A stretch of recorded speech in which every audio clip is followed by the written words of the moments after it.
Defense News. It's proudly sponsored by Navy Federal Credit Union. If you're a member of our nation's armed forces, the Department of Defense, or if your family is, we'd be proud to serve you too. On this episode of Defense News Weekly, you want to see some specialized weaponry? We got some doozies for you in this edition. First, did someone say a suppressor for a minigun? How about suppressed 30mm cannon? What about a 50 caliber bullpup rifle? Those are just some of the innovations we found at the recent Soft Week in Tampa, Florida.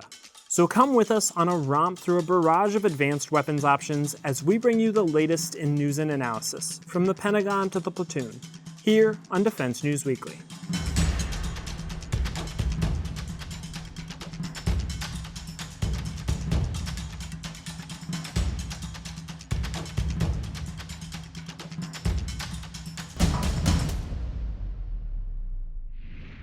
Quick quiz. What's more deadly than a high-powered minigun pointed at you from across a battlefield? What about a suppressed minigun pointed at you from across a battlefield? We got a look at a whopper of an attachment on the floor at Soft Week 2025 on offer from Dylan Arrow and sent Todd South to get you the details. So we're here at the Dylan Arrow booth to look at a pretty unique suppressor on a pretty devastating piece of machinery. So Peter, can you tell me a little bit about this? 100%. So what we have here is a suppressor for the M134D minigun. This came out of a requirement from some of the special operations aviators. This suppressor reduces a lot of the concussive force, and so that reduces TBIs, and it does an amazing job. It reduces the decibels and the overall signature. And this design is not just for the minigun, you have a design that works for all kinds of calibers, right? So this design is what led into the development of some of our other suppressors. So right now we have a 5.56 suppressor that uses what's called purposely induced porosity. So the porosity is, if you can see on this suppressor, it looks a lot like a sponge. It allows the gases to escape, and we can control how they escape and when they escape. That technology transferred into here, this is all porous, and it's porous around this band. And you can see that on our 50 cal suppressor as well. So by controlling that, we can control when and where the sound and the gases go. Can you tell us a little about what goes into designing something like this versus a standard suppressor just always has just one barrel? Well, it gets a little more complex. You're dealing with figuring out the chambers and where the gases go.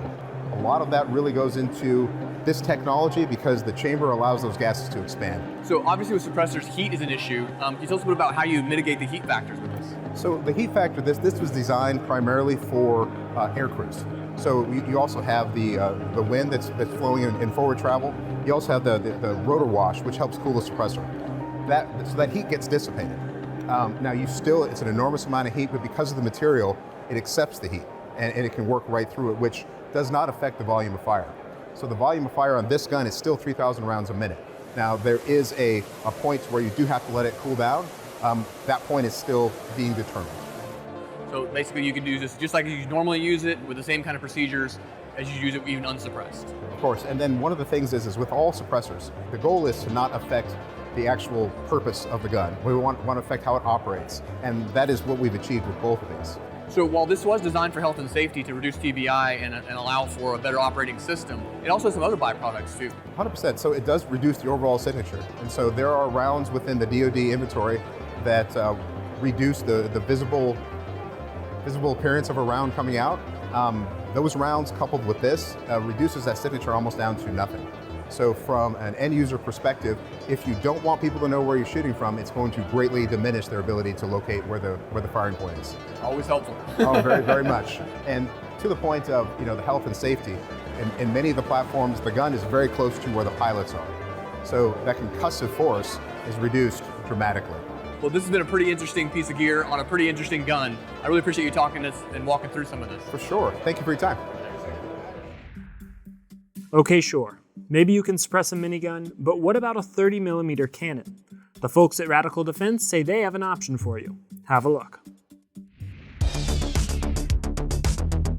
All right, so here at Soft Week, we do see a lot of suppressors, but usually not something on weapons this big. So we're gonna talk a little bit with Nick about this suppressor and how it keeps that 50 cal suppressed. This is our 50 FVS, so it's a Venturi air-cooled 50 caliber suppressor. The major focus on this is actually blast overpressure reduction. Blast overpressure is one of those things that's gonna affect the warfighter as far as their brain health and how they live their life after they even leave the service, right? So not only are we protecting from hearing damage, we're also working for blast overpressure. One of the other major factors with 50 cal especially is the way that the gun functions. So we have to make sure that when we put the suppressor on the actual weapon, it's not going to affect the cyclic rate, it's not going to affect the service life of the gun. We have a design philosophy to where we want to make sure that suppressors are agnostic to the weapon. So we take off the factory flash hider, we screw on the suppressor, and that's it. The gun functions as it's intended to. It doesn't affect the cyclic rate. It's not going to damage the weapon over time or cause undue stresses. So that's the biggest thing that we're actually working towards. So blast overpressure and then maintaining functionality of the weapon. Make sure the weapon is still reliable for the warfighter. When you're designing a suppressor for a weapon as large as a 50 cal, what's different about that as compared to a smaller caliber weapon? There's really not a whole lot of difference. The biggest thing is the kinematics of the gun, how the gun functions. That's what we have to focus on. So with this being recoil operated, we have to make sure we're still inducing the recoil in the barrel and we're not removing recoil. Where with a lot of other suppressors, you'll tend to soften the recoil. So there's unique challenges depending on what the weapon system is. And with 50 cal, it's definitely the kinematics. Suppressors can get kind of dirty. There's a lot of maintenance sometimes in cleaning them. How easy is it just to maintain and what kind of service life does this suppressor have? So service life, we've actually taken one to 26,000 rounds and I got really, really antsy my pantsies and I cut it in half because I wanted to see what the buildup was in it. But actually we can maintain the service life of the barrel, which is 20,000 rounds. With 26, obviously we exceeded it. But we're looking at just service life. When you change the barrel, you change the suppressor. As far as cleaning this is concerned, with it being one monolithic 3D printed piece, there's actually no real major way of cleaning it other than get it hot. It's kind of like an oven, and the carbon, all the buildup that's going to be in the suppressor will eventually cook its way out and expel out the end of the suppressor. Almost like a self-cleaning oven almost. Yes, exactly. So one of the things with suppressors is obviously you do want to silence things for both, like you said, brain health, for hearing, and obviously for tactical reasons. But there are sometimes you want noise. So how easy is it to get this thing on and off if I want to remove the suppressor? So the really good thing about the M2A1 specifically is it's got a quick change barrel. So you can have a loud barrel and you can have your quiet barrel. And barrel change with a good operator is a few seconds. So we talk a lot about noise, but there's also signature to think about. Can you tell us about the signature reduction on this device? So one of the factors of signature reduction is actually ground disturbance. And you can kind of see, this is due to the Venturi air cooling, this unique nozzle that's on the end of the suppressor, but one of the added benefits of this is it reduces ground signature. So when you're firing this gun in a fixed position on the ground, say on a tripod like this setup, you're not gonna kick up a large dust cloud. So the advantage there being that if you're firing towards the enemy, he's not seeing a big dust cloud wherever the machine gun is located at, so they can just shoot towards the dust cloud. So reducing flash, reducing sound, reducing ground signature, as well as blast overpressure. And now the 50 is big, and a lot of people might be surprised you can suppress a 50, but we got something a little bit bigger we're gonna go check out, right? A little bit bigger. All right, let's go check it out. Yeah.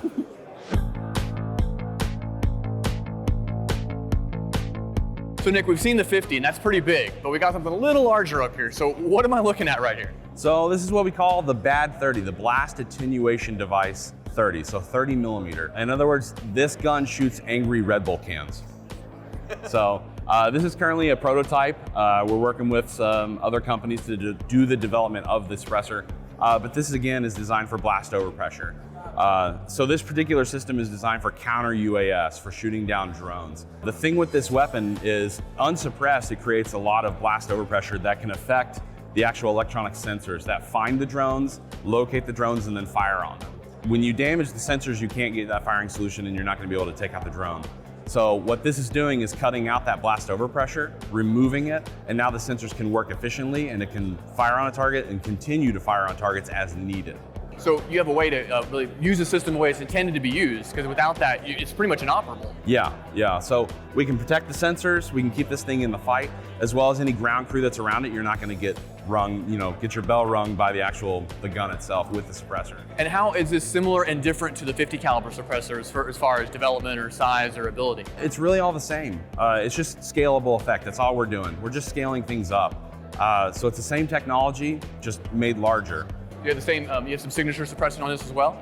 Yes, you'll kind of see there's some unique geometries on here, being flash hider, and then these are our coaxial bleed chambers where we vent excess gas pressures. So we're cutting down on flash, we're gonna cut down on ground signature, and then we're gonna cut down on the sound. This is one of those weapons that You're still gonna have hearing protection on when you're around it, but I can tell you from firsthand experience, hearing one of these unsuppressed, it shakes the earth around you. And with that can on, you don't feel that anymore. So it's quite the difference, but it's still loud. But the major thing is really cutting down on that blast overpressure, making sure we're not damaging electronics or even affecting the warfighter that's around it. Does it have the same kind of maintenance and upkeep as the other suppressors? Is it pretty easy to install? So far, yeah, that's what we're finding out. Like I said, this is a prototype. It's still in development. We've got industry partners that we're working with. From everything we're seeing, it's performing the same as any other suppressor, especially the 50 cal, where it tends to self-maintain. So Nick, just to be clear, this is a 30 millimeter chain gun suppressed with a can. Correct, yes. This is a 30 millimeter Bushmaster chain gun that shoots angry Red Bull cans. Thanks for walking us through both of these. They're pretty interesting developments, and good luck with the next line of prototyping. Absolutely, thank you. Appreciate it. Thanks.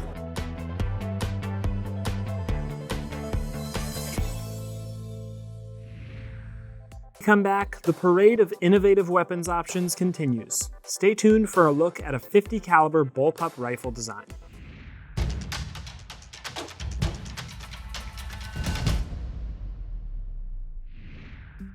Bullpup rifle designs have been around for decades, but have you ever heard of a 50 caliber bullpup?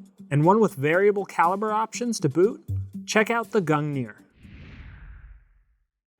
So we're here at Radical Defense to check out a new rifle that has a lot of options for the shooter. George, tell us a little bit about what we're looking at here. Well, we got a Bullpup rifle. It's a straight pull bolt action rifle. It's fully ambidextrous. All the controls are in the pistol grip. So charging handle is where your hand is. Mic release, safety, everything's here. It's not where the bolt is because our bolt system is 4 inches short. Like I said, it's fully ambidextrous, so all controls on both sides. There's a switch here where you can select if it's ejecting right side or left side before you open the bolt. It's a multi-caliber system. It goes from 223 Remington up to 50 BMG and anything in between. So you have one system for all your operations. And just switch it out. The barrel can be taken out of the receiver by unlocking the screws, taking the barrel out, change the barrel, change the caliber, change the bolts. But what you can also do, you take out the whole upper receiver, makes the gun shorter for transport, and if you leave the barrel and the scope together, this one stays zeroed. All upper receivers fit to all chassis. So basically you can give this to the armorer, and he gives it out to the shooter, and the shooter keeps his chassis, which has all the ergonomics and the trigger. So no matter what caliber you shoot, it will always be your gun, your trigger. So you can change both sides, you can change calibers, you can change barrels, and you can change it for transport. It's a pretty quick setup and teardown, isn't it? Yeah, it fits basically 26-inch long barrel. This is a 36-inch 50 BMG right now, but 26-inch long barrel. That thing fits in a backpack taken down. What it also does, because it's a 50 BMG system, all calibers use the same bolt interface 50 BMG, but what we can do is, you don't want to have a 50 BMG setup because you don't use 50 BMG, you can actually set the whole system backwards against the smaller magazines. So you don't have this ginormous 50 BMG mag well, you can have it for a 308 magazine. Set it up like this. So all magazines that are smaller than the mag will still work because they hold in the back, and you make the gun shorter by making the caliber shorter. Same thing goes for the fire control unit. We don't make the gun longer for your length of pull, we just move the whole fire control unit back and forward. So the gun stays the same size, while you have a very large range of adjustment for your length of pull. So originally, who was this built for and how was it adjusted? Well, it was designed basically for everyone. So the philosophy with this one was, we make a sporting hunting rifle, and if we need to make it heavier for like a military sniper rifle, we can just add stuff to it. I cannot make a heavy sniper rifle system say, hey, I make it lighter for you for a hunting rifle, because I have to cut stuff out again. So it's basically made for everyone. This is obviously for this show set up for military purposes. That's why it has the long M-lock handguards. But you can change parts, add wood basically for the hunting rifle, add plastics for the sporting community, have it in different colors. So it's made for everyone. That's why it's so light. Like this 50 BMG is 10 kilos, it's 22 pounds. It's very, very light for a 50 BMG. You would have to add weight on to make it usable for that. So you can swap out parts, you can make it more customizable for a hunting scenario or build it up for any kind of military purpose. Yeah, like different, because I have this large caliber range, I don't care what barrel you want to use. You can get the bolts and the barrel extension, set up your own barrels. It's very easy with the headspace, so you can choose all the contours. You're not limited in my barrels, my design. You tell me what you want. So you can customize it to the shooter, you can customize it to the round. Yeah. That's a lot of options for one rifle. It's got an interesting name. Could you tell me a little about what the name is? So the name is Gungnir. It's Germanic, Nordic. It means spear in Old English, but it's basically the spear of Odin. So that's basically also our logo. It's on the rifle. Is this this cross here? That's the rune of the name. Pretty amazing options here, a lot of customizable options, a lot of versatility in the platform for shooters. Appreciate you taking the time to walk us through this, George. Thanks a lot. Thank you. If you're a bad guy worried that a special ops team might assault you from the water, you wouldn't want them to have access to mobility tech called the Black Shadow. It's a diver propulsion device on offer from a company called Rotner, and we caught up with them at Soft Week to learn about what it can do. Have a look.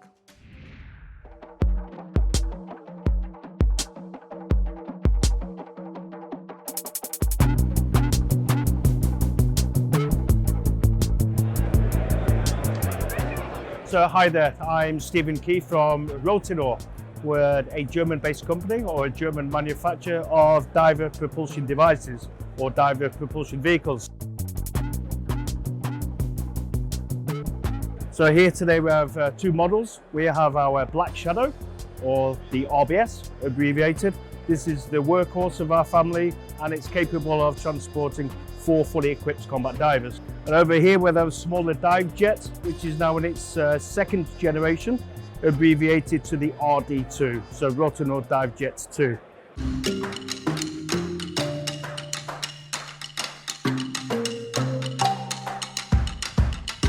It's a small, agile vessel capable of transporting 2 fully equipped divers. What is very unique about these diver propulsion vehicles is they're powered by a water jet propulsion system, which means we have immense amount of torque.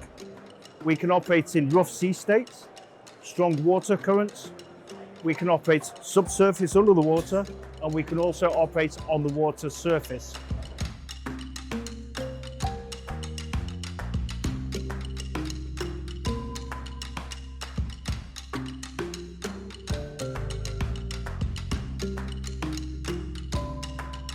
So deployability, we have end users deploying these from the land into the ocean, from surface vessels into the ocean, so motherships, ribs, smaller inflatables, and also from submarines. So the dimensions of the vessels are compatible with NATO standard 21-inch weapons tubes. So they can be cached and stowed in the weapons tubes and deployed from those also.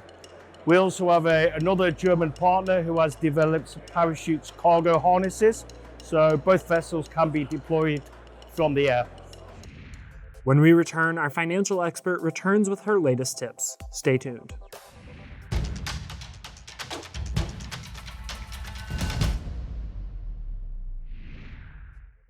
Welcome back. On this edition of Money Minute, Jeanette Mack from Navy Federal Credit Union returns with her latest tips for keeping your financial house in order.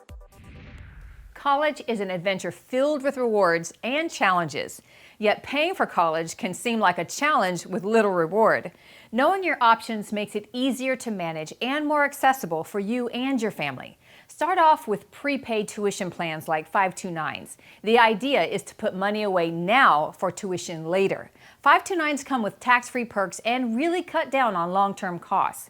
When the time comes, if you feel like you haven't saved enough, grants and scholarships are great options. You don't have to pay back.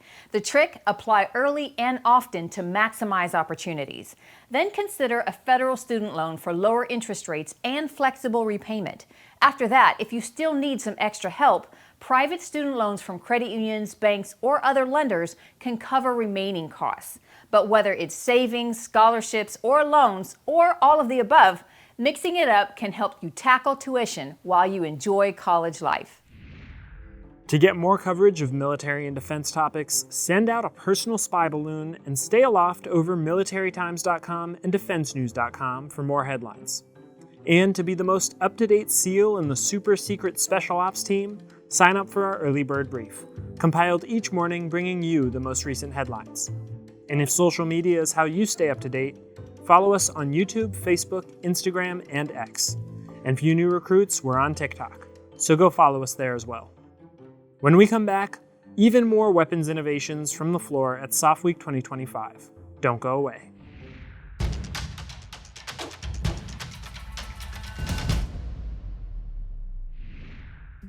Welcome back.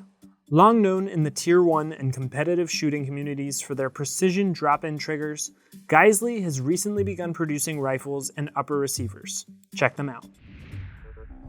Hey, I'm Jason here with Geissele Automatics. A lot of people know us for our triggers. We've been making triggers for over 20 years now. Some of the other things you may know Geissele Automatics for is our URGI contract. That's the Upper Receiver Group Improved. So we supply the charging handle and rail to basically upgrade the M4 platform. One of our newer things here is our MRGGS. That's our mid-range gas gun sniper rifle. So this is chambered in 6.5 Creedmoor as well as 308. It features a precision cold hammer forged barrel that's very accurate, sub-minute all day. It has our nano weapons coated bolt carrier group, so very easy to clean, very reliable long term. This has full ambi controls, so I can easily lock the bolt to the rear by pressing on the dust cover, send the bolt forward as well. It obviously features one of our 2-stage triggers, and it's a current program of record with SOCOM right now. Accuracy is going to be at the forefront. This needs to be very accurate. I mean, we're seeing on average something like 0.6 MOA across multiple rifles, but also it needs to be reliable, which it is, and also it's designed to be soft shooting, so that the shooter can stay in the glass, spot the bullet trace, make corrections in real time, and that's due to our phased array gas system, which is a multi-port fixed gas system that spreads out that recoil energy, and again, makes it easy and soft shooting, while also being reliable and very accurate. So it's currently used by USASOC, as well as the Navy, to my knowledge, yep. So basically, again, it's being integrated across different elements within SOCOM. As well as other things like Pennsylvania State Police are currently employing this as well. So we pair up with Huxworks with their Flow Series suppressors. We've seen really good results with that. You get a really good balance of signature reduction while also keeping a lot of that gas pressure going forward and not back into the action where the shooter's getting a lot of gas in their face. So it gives you a good trade-offs of signature reduction as well as gas balancing. So this basically threads directly onto the Huxworks muzzle device. So it's quick detach, easy to put on and off, and it's reverse threaded, so it's not going to walk off while you're shooting. With this, again, it is basically designed to be it's a 20-inch sniper, semi-automatic sniper rifle. We also have a 14.5-inch variant that's full auto. May or may not see that in the future. So this is just some of the offerings we currently have with Geissele Automatics, especially catered to the soft community. But we got a lot else coming down the pipe, so just stay tuned.